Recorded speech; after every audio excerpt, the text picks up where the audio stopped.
You don't need to have the highest English level to sound natural and impressive. And today I'm going to show you 5 very easy but very effective tricks that you can start using right now to sound very cool and natural, almost like a native speaker, because the reality is these 5 tricks, they come directly from native speakers. That's what they actually do all the time. So if you're ready, let's jump right in. Number 1, tags. And native speakers, they have a tendency of checking the connection with the person they're talking to all the time. They don't just tell you some information. They want to involve you in the conversation, and they use tags.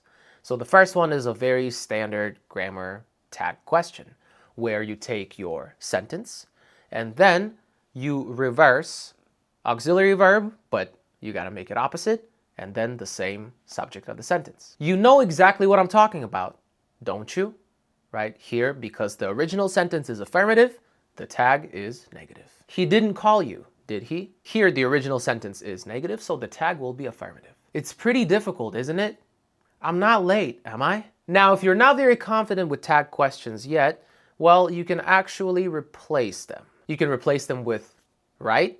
You know exactly what I'm talking about, right? He didn't call you, right? It's pretty difficult, right? I'm not late, right? This is a very safe tag question alternative. But I do encourage you to practice a bit and use the actual tag questions because they do sound just a bit better than saying right all the time. Number 2, everyone forgets words or concepts or thoughts or ideas. It's not a big deal. But to us, it could be a big deal sometimes because we are learners of this language, so we automatically think, I'm not good enough. I forget. Why do I always do this? When will my English be good? Stuff like that. But native speakers, they don't speak perfectly 24/7. Sometimes they also forget words, just like you do in your native language. It's not a big deal. And the main difference between a native speaker forgetting a word and, a learner forgetting a word is native speakers don't panic. So you shouldn't panic either. Here's how native speakers do it and how you should start doing it right now as well. Step 1, admit that you forgot. What was I trying to say? Or, what do you call that? Where was I going with this? It's on the tip of my tongue. What's it called again? I'm blanking. What do you say when... And then I'll tell you what to put in the space. I'm blanking. What do you call space? And now, in this space, you put exactly the concept that you're trying to look for, but you can't find. But what you're going to do is just explain it in a different way.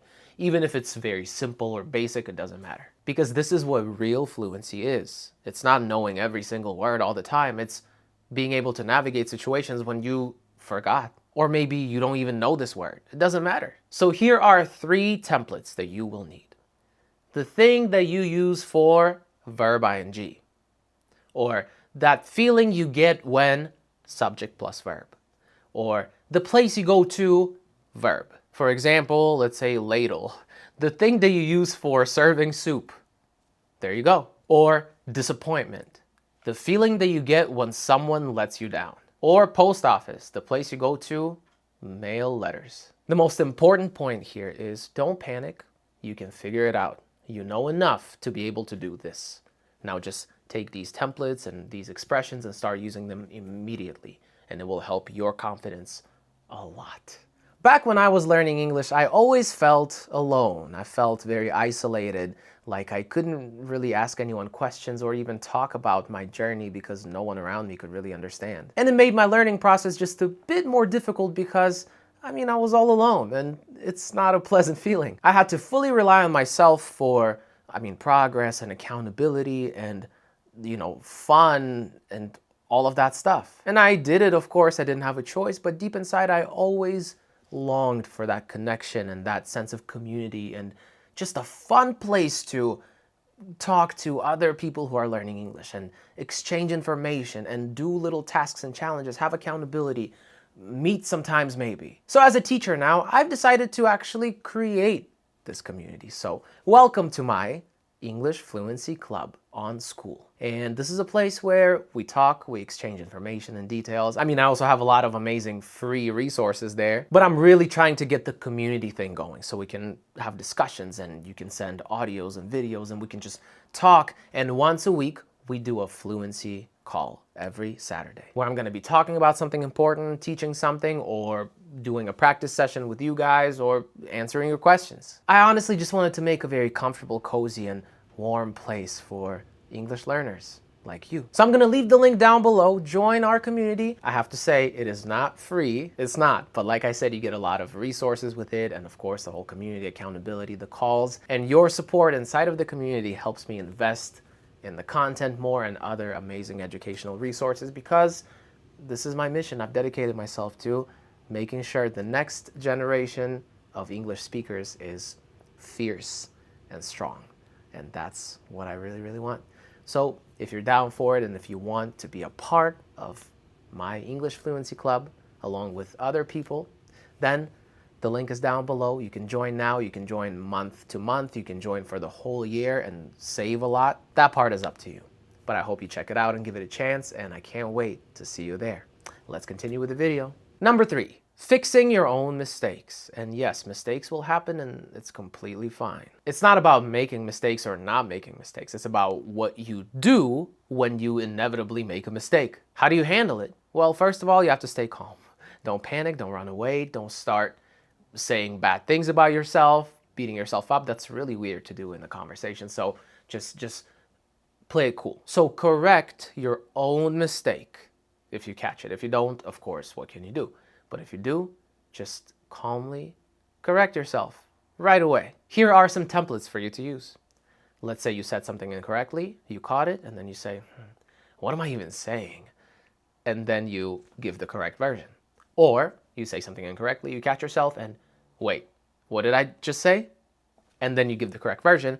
Or you say something incorrectly and you catch yourself again. And then the correct version. This one is the most popular one. The first two are a little self-deprecating. It's kind of like humor. You're making a joke out of it. But the third one is the most neutral and the most common, and the most popular. Don't freak out. Just correct yourself and move on. That's completely fine. But if you didn't catch it, well, whatever. Number 4, softeners. And it's true, native speakers don't really speak directly oftentimes. There are times, of course, when they do and they have to, and it's not a big deal, but usually it's not very direct. So we use a lot of these softeners to just make it a bit more polite or nicer, or not as direct and just, straight to the point. For example, kind of or sort of, and you can pronounce it as kinda, sorta.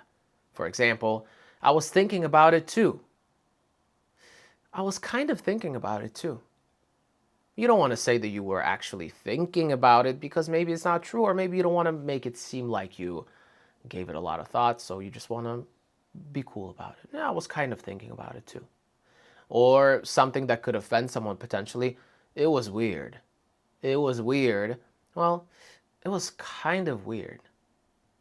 You just make it softer, that's all. Or like, for example. This one is a common filler, and a lot of people actually abuse it, which is never okay. But using it a little bit in moderation is fine, and it's very natural and very native, and also using it for its purpose specifically, and not just for no reason. For example, today was the worst day I've ever had.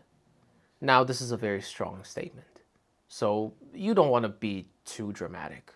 You can say, today was like the worst day I've ever had. It makes it softer, and it does help you avoid being too dramatic for no reason. And of course, we really like softening something by using the opposite adjective, but in a negative form.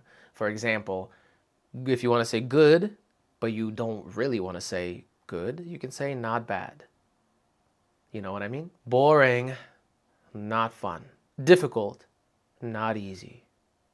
Ugly, not the prettiest. After this, if you watch something, you will definitely notice that native speakers do this stuff all the time. And number 5, unfinished thoughts. And yes, native speakers of any language don't always speak in beautiful, finished sentences. This is not an essay. This is a real-life conversation. It's spontaneous. You can't prepare for it. You can't predict it. But I want to teach you 3 very common sentence endings for something a little unfinished that native speakers use all the time. So the first one is or something. He wanted to talk or something. Here the meaning is, I'm not sure what he wanted. I think it's to talk. but I forgot. I just don't remember. I'm not sure. I don't know. He wanted to talk or something. The next one is or whatever. Or whatever. This one has a little bit of an attitude behind it. It means I don't care. I really don't care. He wanted to talk or whatever. I know what he wanted, but I just don't care. He wanted to talk or whatever. And number 3 is and all that. This one is used when you just don't want to give all of the information to the person. You just don't want to list everything, or it's too much, or it's none of their business. It could be any reason, right? He wanted to talk and all that. Like, he wanted to talk and do other things, but you don't need to know about that, or I just don't feel like talking about all of that. So yeah, these 5 simple tricks are very effective, and a lot of English learners actually don't use them. So you can be different. You can stand out by incorporating them into your speech and your English now. Thank you so much for watching this video, and as always, I will see you next time. Don't forget to subscribe to the channel and turn on the notifications so that you don't miss new videos. And I will see you next time. Peace.